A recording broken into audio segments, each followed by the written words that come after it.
Hello children, it is indeed pleasure to meet you all again through Mupparimanam program. So, in the previous classes we have discussed about the chapter reproductive health.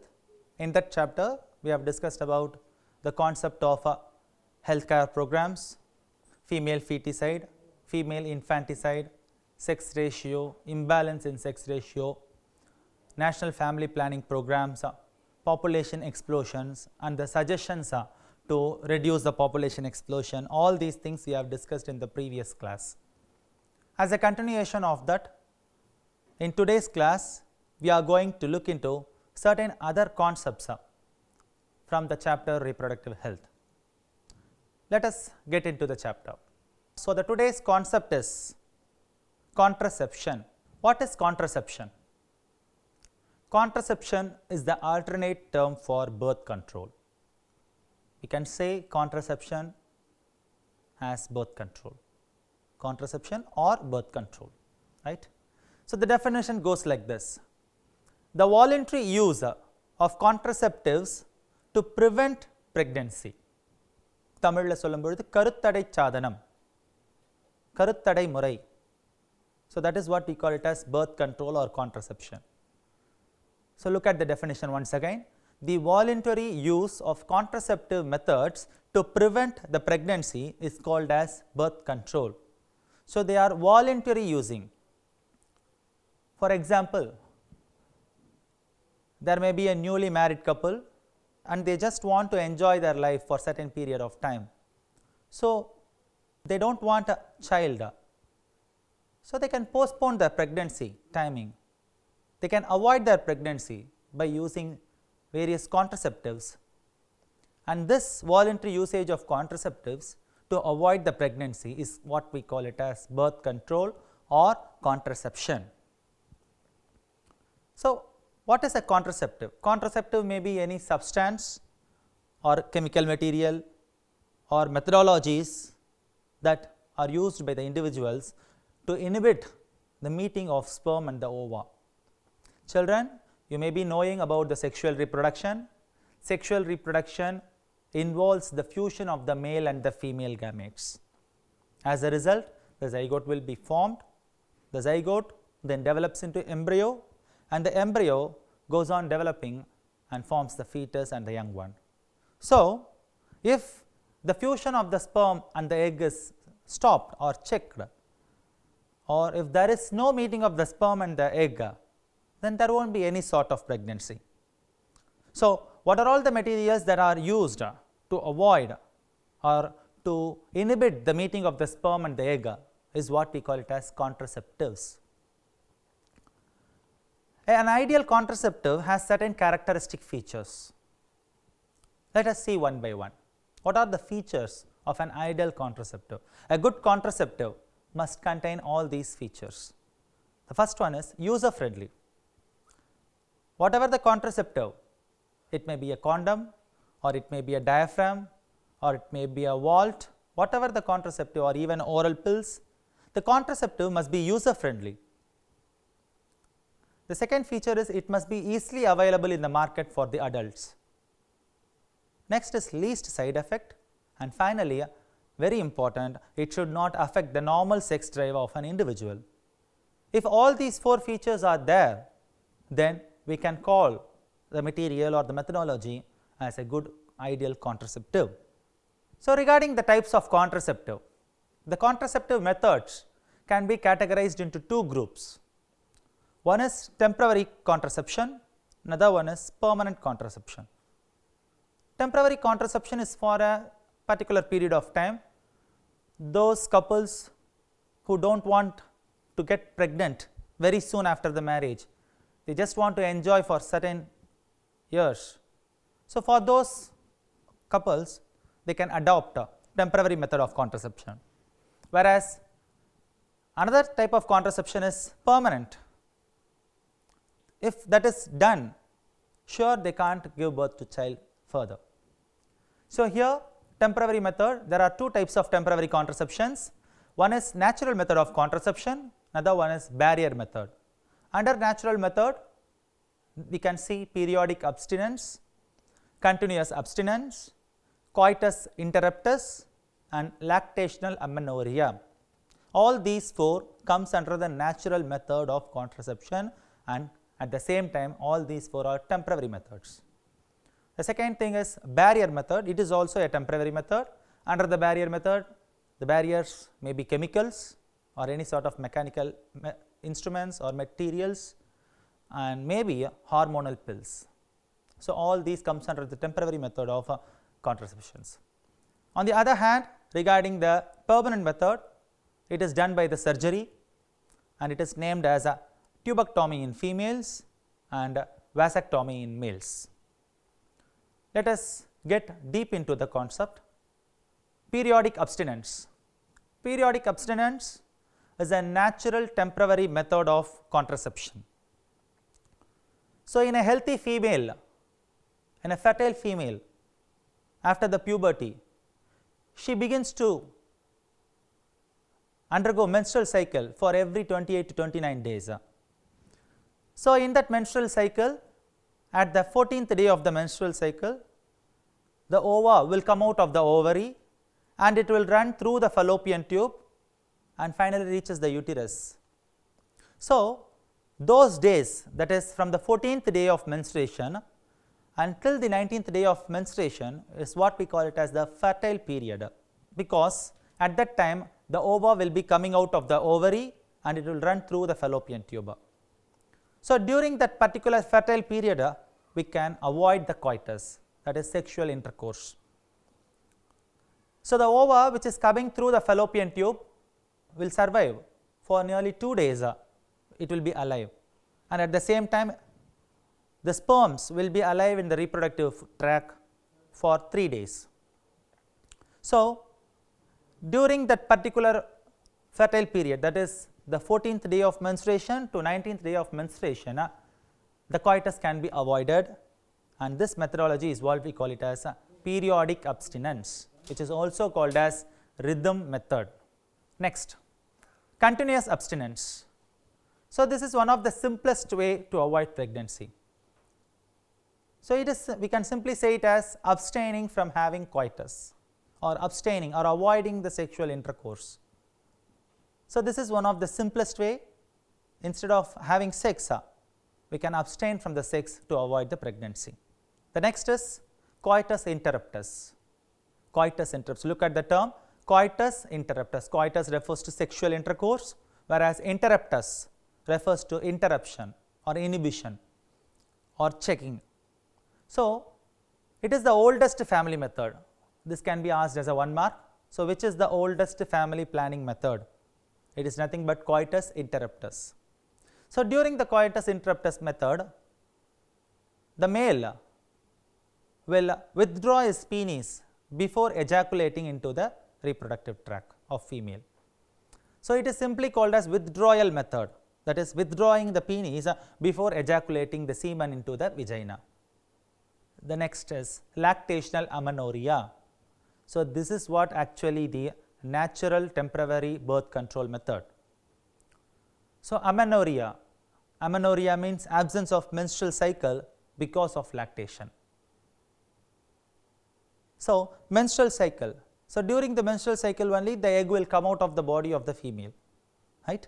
So, for the breastfeeding ladies, for the breastfeeding women, there will be a decline and there will not be any sort of menstrual cycle.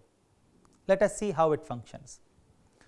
So, usually after giving birth to a child, a woman regains her menstrual cycle only after a month or 6 to 8 weeks after parturition. Parturition is nothing but the giving birth to the child. So, menstrual cycle resumes 6 to 8 weeks after parturition. However, in case of breastfeeding, it may delay up to 6 months. So, for the 6 months there will not be any sort of menstrual cycle, and that delay in the menstrual cycle or the ovarian cycle is what we call it as a lactational amenorrhea.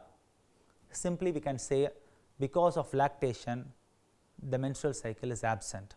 The delay in the ovarian cycle is what we call it as lactational amenorrhea.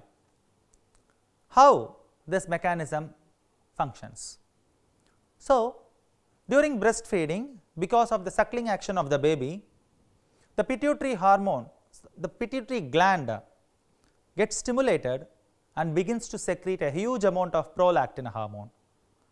Prolactin is one of the hormones secreted by the anterior pituitary, and this hormone is responsible for the increased production of milk in a breastfeeding person.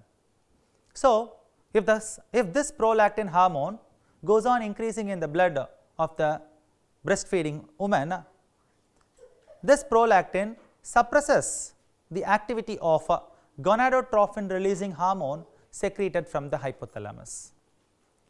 This gonadotrophin releasing hormone plays a major role in stimulating the pituitary to release FSH and LH, which is responsible for ovarian cycle. So, increased prolactin inhibits the activity of GnRH secretion, and if GnRH secretion is inhibited, that ultimately stops the secretion of FSH and LH. So, there will not be any sort of menstrual cycle, and that is how the breastfeeding stops the menstrual cycle.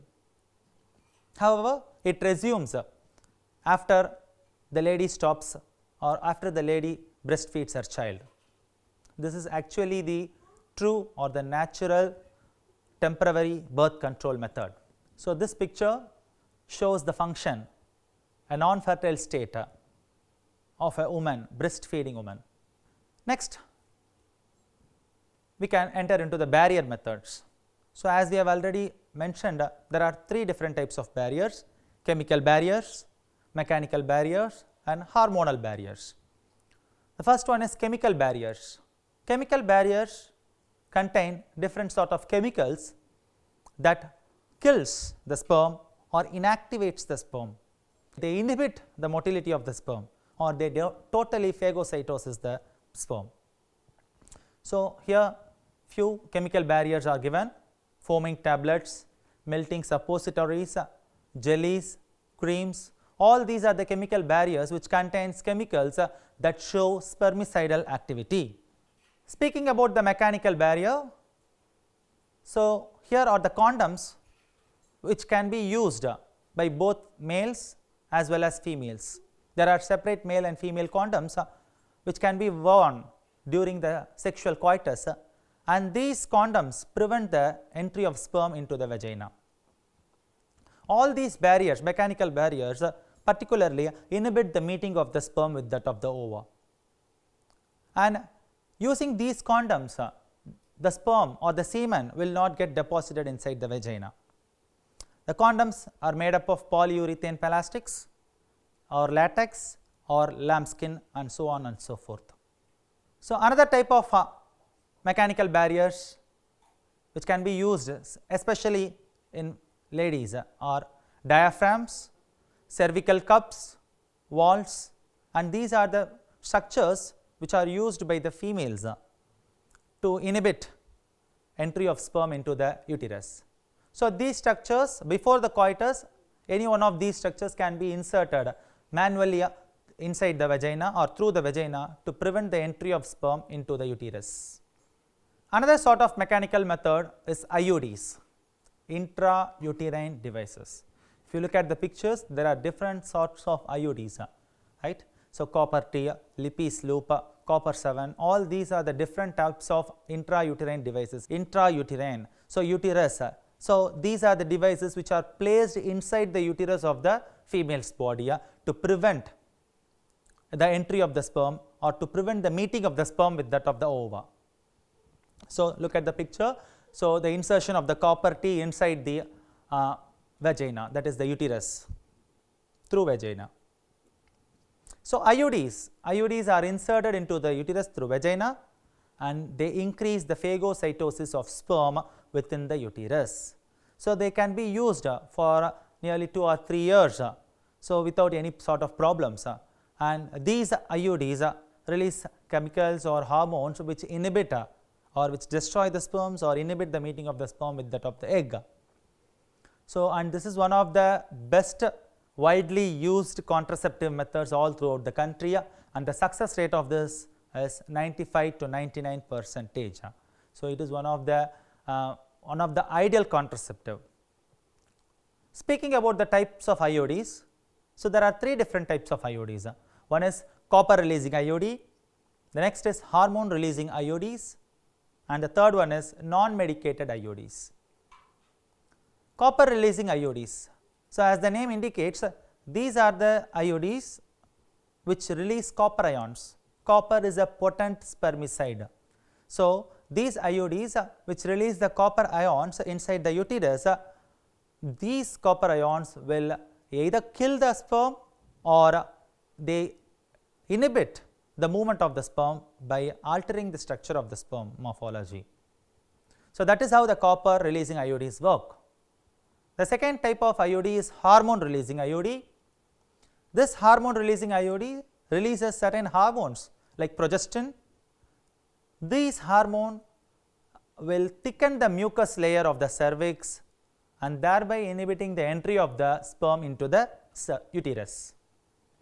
And finally, non-medicated IUDs.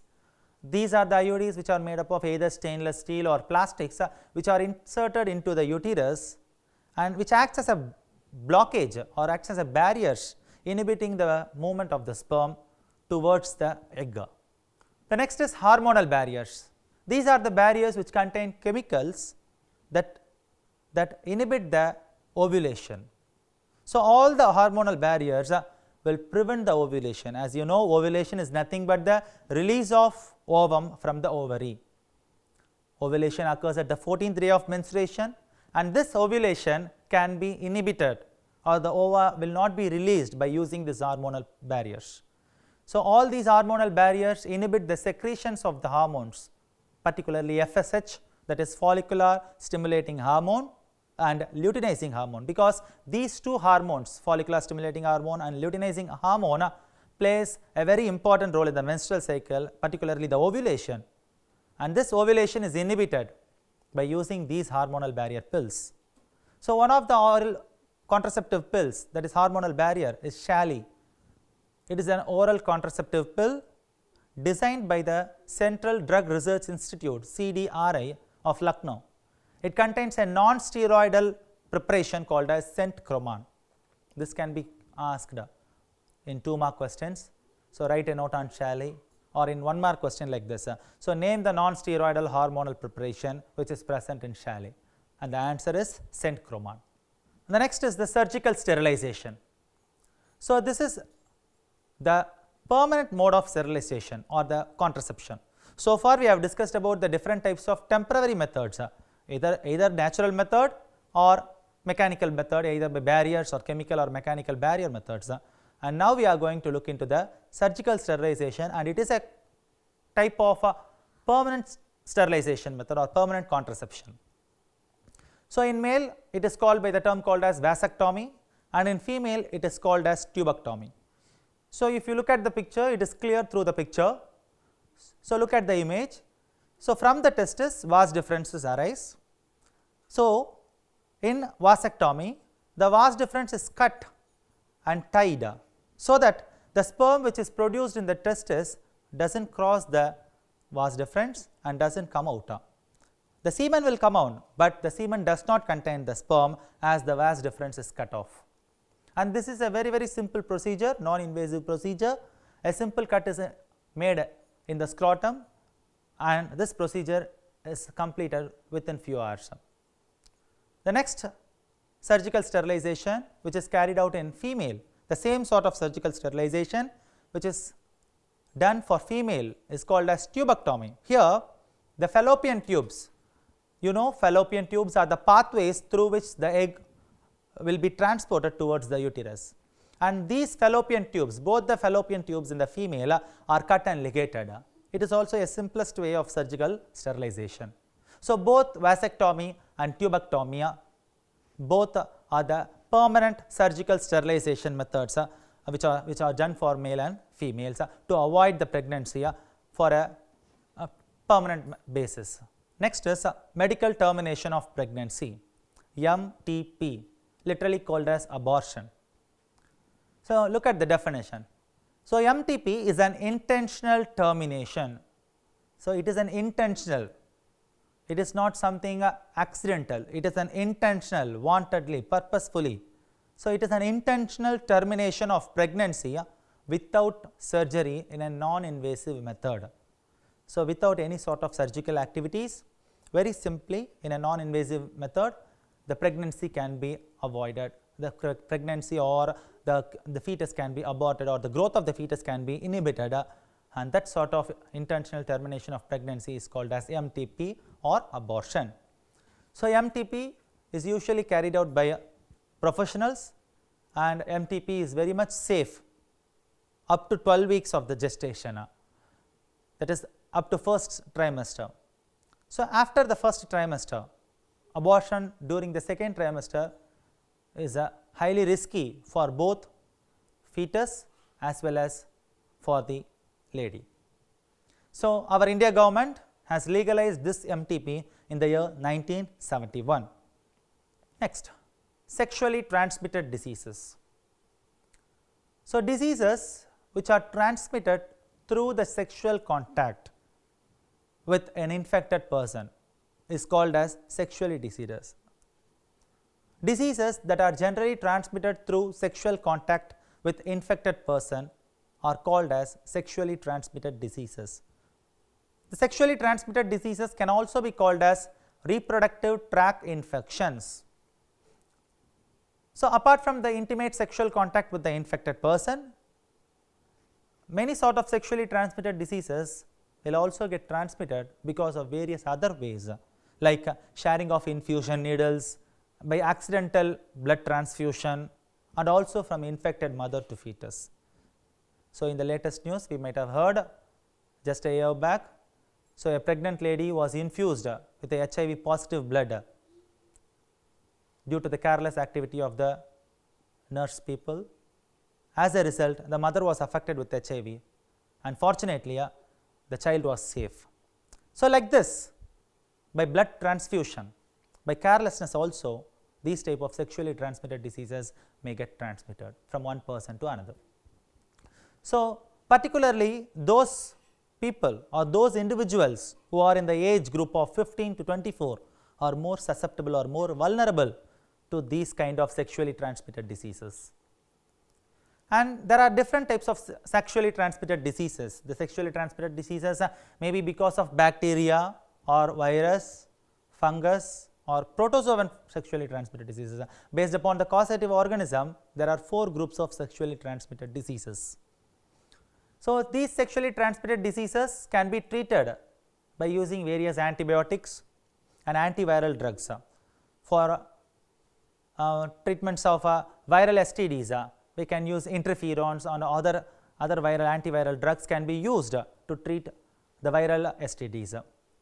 And even though there are certain treatments to treat viral infections, but we can't able to cure certain viral STDs. So, how these STDs can be prevented? So, the sexually transmitted diseases can be prevented. Rather than after infection treating the disease, we can prevent the disease. How? By having a safe sexual contact and also by avoiding polygamy, right. So, these are the methods through which the sexually transmitted diseases can be prevented. So, here in the picture you can able to see the cruel symptoms of different types of sexually transmitted diseases. So, we can't able to tolerate these types of symptoms which are exhibited as a result of sexually transmitted diseases.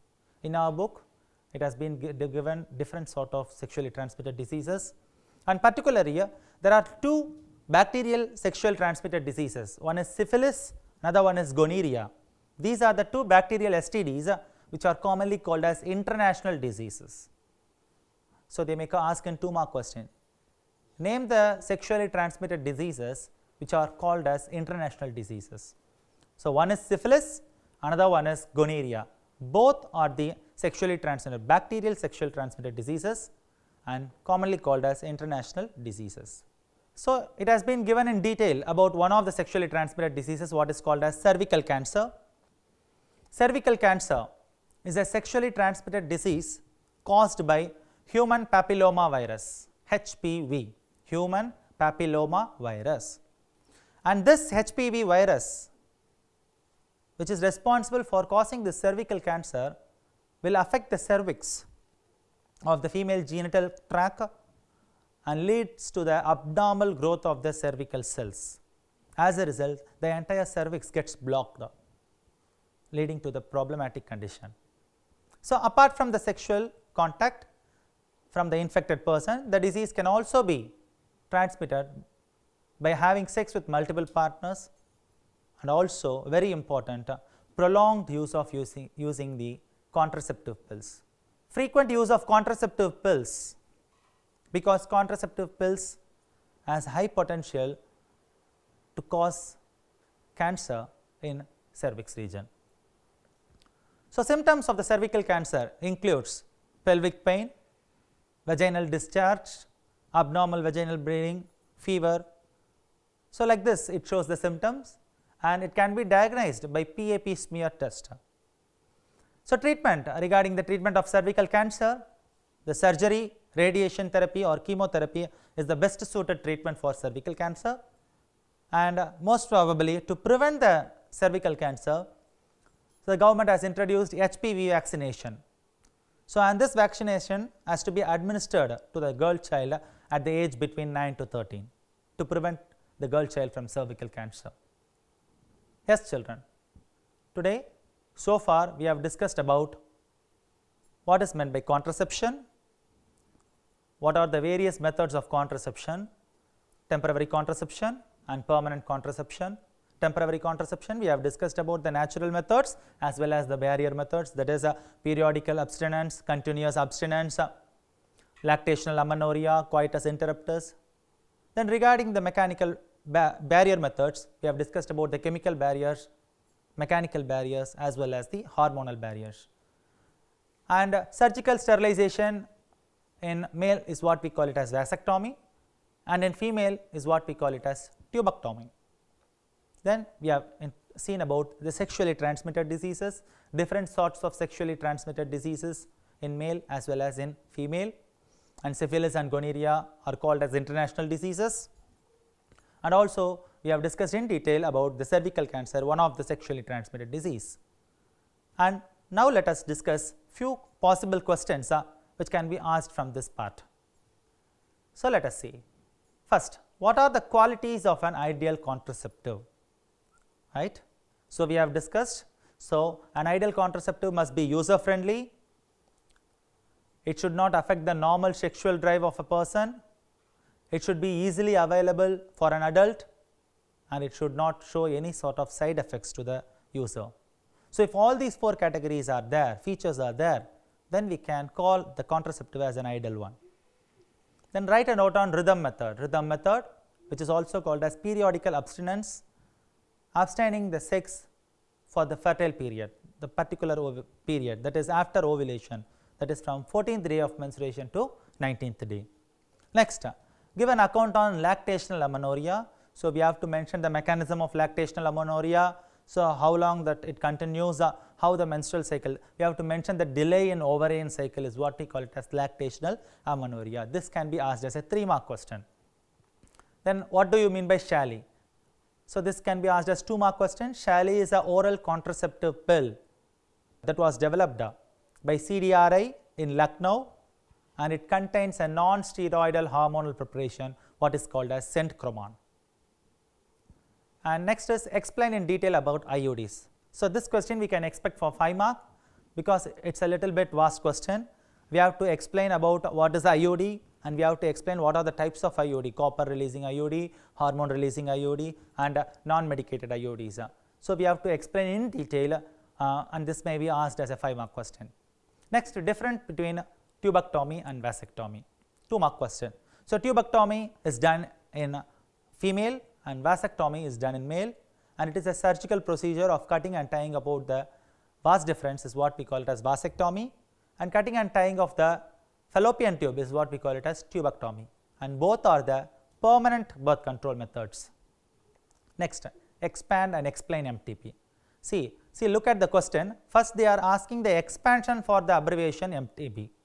We have to first expand the MTP, medical termination of pregnancy, that will be awarded 1 mark. So, then explanation we have to write. We have to write what is the safer period of MTP, all those things we have to write. So that will be given 2 marks. So this can be asked as a 3-mark question. Next is how STDs can be prevented. So here in your book it was been given 2 sentences. One is avoiding polygamy and one is using preventive measures. Next, name any 2 bacterial disease and their causative pathogen. A 2-mark question once again. So look at the question first. If they are asking for any 2, if they specifically mention any 2 or 3, then only you have to write 2 or 3. If they ask generally, name few bacterial disease, sexually transmitted bacterial disease in 2 marks, then you have to write 4. If the same is asked in 3-mark question, you have to write 6. So because sometimes they will split the mark as halves, right? So we have to be very careful while reading the question paper. Next, write the causative agent, incubation period and symptoms of disease. This can be asked as a 3-mark. First you have to write what is the causative agent, HIV virus, human immunovirus, then incubation period 3 to 6 weeks or more than 10 years, then symptoms, you can write any 3 or 4 symptoms. So each one will be awarded 1 mark. And finally, write a note on cervical cancer. This can be asked in 5-mark question. So because it's a somewhat little bit large question that can be suited for 5-mark. So these are the possible questions or expected questions from this part. Hope children, today's session will be really useful, I think. We meet you once again. Thank you. இந்நிகழ்ச்சியை பற்றிய தங்களின் மேலான கருத்துக்களை கீழ்க்கண்ட முகவரிக்கு கடிதம் மூலமாகவோ மின்னஞ்சல் மூலமாகவோ குறுஞ்செய்தி மூலமாகவோ தெரியப்படுத்தலாம். அனுப்ப வேண்டிய முகவரி சிறப்பு அலுவலர், கல்வி தொலைக்காட்சி, 8ஆம் தளம், அண்ணா நூற்றாண்டு நூலகம், காந்தி மண்டப சாலை, கோட்டூர்புரம், சென்னை 6,85,000. தொலைபேசி எண் 7824015000.